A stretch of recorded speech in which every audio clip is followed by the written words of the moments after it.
দর্শক, দুঃসংবাদ। আমি সকাল থেকেই বলছিলাম যে জাকসুর নির্বাচনকে ঘিরে কিন্তু সকাল থেকেই উত্তেজনা।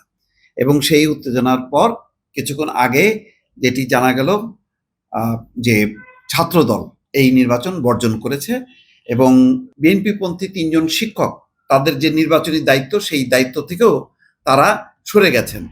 ফলে ডাকসু নির্বাচন যেভাবে সফল হলো, সুষ্ঠু হলো, একটা স্বস্তি তৃপ্তি। এখন কিন্তু পরিস্থিতিটা খারাপ হয়ে গেল এবং নিঃসন্দেহে ধারণা করা যায় যে এর পরের যে নির্বাচনগুলো হবে সেই নির্বাচনগুলি কি দাঁড়াবে। দর্শক, আপনারা অনুমান করেন, আমি আর কমেন্ট করতে চাই না। আমি আপনাদের সামনে ঠিক এই মুহূর্তে বাংলাদেশে সময় ৫টা ১ মিনিটে কথা বলছি। যেই খবরগুলো ইতিমধ্যে গণমাধ্যমে এসছে, আপনারা হয়তো জেনেছেন যে জাকসু নির্বাচন বর্জন করলো।